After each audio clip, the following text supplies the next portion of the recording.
Hello, Year 10, and today we're looking again at more electromagnetic waves, but this time in particular X-rays and how they're used in medicine. We've got 3 learning outcomes, and essentially we're looking at what X-rays are used for, why they are dangerous, and explain how X-rays are absorbed by the tissues as they pass through the body. So, today, X-rays in medicine. We've got a lovely picture of a man that is having an X-ray, and you can see that the lady's standing behind the shield, and that is to protect herself. We'll talk about why that is in a minute. They have a very short wavelength. They're very ionizing, therefore they are damaging to the DNA within our cells, causing mutations which can lead to cancer and tumours. Okay, so the number of X-rays you can have are limited for your protection. They are produced in an X-ray tube, and they are then hit a photographic screen. That photographic screen then captures the X-rays, absorbs the X-rays, and creates a picture. Now, some tissues absorb the X-rays and some tissues don't. The tissues that absorb the X-rays then leave a shadow on the photographic paper. The person that takes an X-ray is called a radiographer, and they can take an X-ray photograph or X-rays from an X-ray tube, and these are directed directly at the patient. So the X-ray tube has to be placed between the patient has to be the affected area of tissue needs to be between the X-ray tube and the paper, so that the X-rays pass directly through the patient. And here it says that they're a light-proof cassette because the photographic paper is sensitive to light. So exposure to light will then what we call overexpose the sheet, and the whole sheet will appear white. So X-rays. X-rays are transmitted through the body except in areas where they're absorbed by dense structures like bone.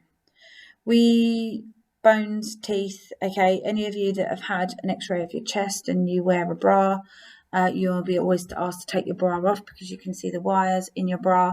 The same as if you've got the zips on your trousers, they don't want that, and rings, etc. if you've broken a finger.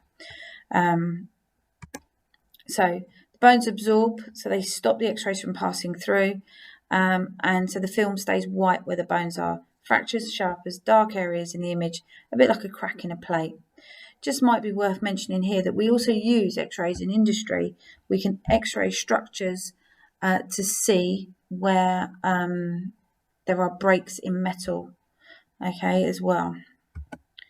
So modern X-ray machines use charge coupled device instead of photographic film, and the idea is that they don't require developing, so the image is instant.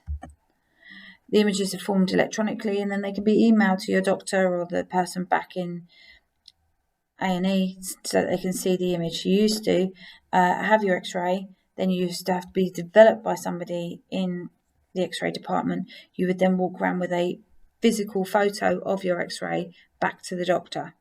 That's not the case anymore.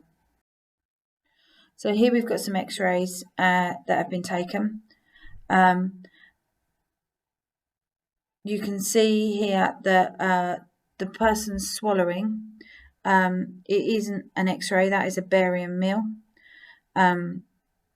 which is where we use a radioactive substance, and you can see the swallow action as you go through. Okay. So there is a YouTube video for you to watch with this, and it would be useful if you could watch it and just make yourself some notes on what's going on. I'll add that to the show my homework. Watch the YouTube on how the X-ray works first, and then try answering these following questions.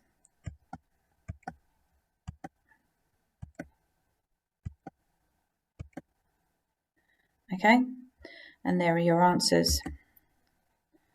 So the key is the denser the material, the more X-ray that is absorbed. So although X-rays aren't usually used to identify things like tumours, we can often see tumours in our lungs, etc., because of the changes in density. So we talk about there being shadows. We don't talk about them being actual tumours that you can see. We can talk about seeing shadows on an X-ray. And that is because that is a change in density, and that change in density could be for a variety of reasons. It doesn't need to be cancer. It could be scar tissue from a previous incident. It could be the fact that, for instance, if you're looking at a lung X-ray, it could be the fact that you've had TB and your body has healed itself. However, these shadows need further investigation, and that would be through further imaging like MRI or CT. Just to be aware, you cannot have an X-ray if you're pregnant, because the fact we're talking about is ionizing radiation, and that will damage the fetus. Also, if you've had an X-ray, you will notice that sometimes they ask you to put a lead sheet over your reproductive organs, because again, we don't want to be damaging any of those sex cells. So we need to think a bit about radiation dose.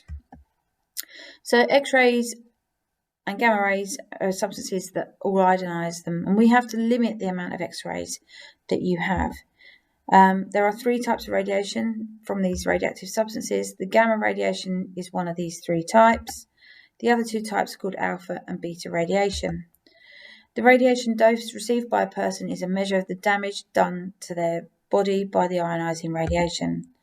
And the radiation dose depends on a number of things: the type of radiation that is being used, how long the body is exposed to the radiation, the energy per second absorbed by the body from the radiation, and radiation dose is measured in sieverts or millisieverts. Okay, and the SI unit for that is capital S, little v. So, X-ray intensity and ionization. So low intensity X-rays can damage living cells and cause cancer. So often when you go to an A&E because you think you might have broken something, they will ask you when your last X-ray was and whether or not you need to have really do need to have this X-ray. And below a certain age, or if you've had a number of X-rays within a period of time, they do need a senior doctor to sign this off, because there is a real risk of increased cancer. And that's why certain precautions need to be taken when working with X-rays. And you'll notice that if any of you have had a parent come in with you for an X-ray, as a parent, you would wear a lead apron, and therefore that would protect the person that's with you if you've had to have somebody hold your hand. The high intensity X-rays kill living cells straight away. That's not a good thing, because actually our body can only tolerate so many cells dying at one time. Too many cells dying at any time can cause life-threatening impact. And again, overexposure to X-rays can be fatal in some cases. Can you think of some of the precautions that you might want to take? So precautions when using X-rays, and they often ask you to describe these and why they're important. There's a very fetching picture of a man in a bit of a kilt and apron type affair, and you would expect people to be wearing those when they're when supporting somebody having an X-ray or taking an X-ray. So patients are limited to number of X-rays you're allowed to have in their bodies. Okay. Now there are certain cases where this isn't possible. So say for instance you've got brittle bone disease, you're going to need to have lots and lots of X-rays because you are likely to break bones. Okay. Shielded walls. Okay, so the X-ray department has shielded walls, so those X-ray rooms are X-ray tight as they would be. The X-rays cannot leave the room and damage the people waiting outside. They also need to make sure that they have the correct signage, which we've put at the top, the danger X-rays. That's quite important if you can learn that sign, because it's not one that comes across very often. However, it is all about danger and being an X-ray, not radiation. Okay, only trained specialist staff called radiographers are allowed to use an X-ray machine. And that's why if you ever have an ultrasound because you've got like a urine infection or you're expecting a baby, hopefully none of you are expecting a baby right now, but if you are, you see a sonographer for that because they are experts in taking ultrasounds. They are not a radiographer. A radiographer can use a CT machine, an MRI machine, and an X-ray machine. A sonographer just takes ultrasounds. That could be of your knee or your abdomen, wherever you feel like you want to have an ultrasound. So radiographers are the only people that are allowed to use X-ray machines. And they basically have to stand behind the lead shielding to protect themselves from the radiation. So key points from today's lesson. X-rays are used in hospitals to make images of your internal body parts, to destroy tumours at or near the body surface, and X-rays are ionising radiation so they can damage living tissue when they pass through it. Now, I don't feel that this has been explained enough here. However, the second point, that it destroys tumours at near body surface. If you have a melanoma, that's a tumour, a skin tumour, they can use X-rays by firing a very fine beam at that tumour.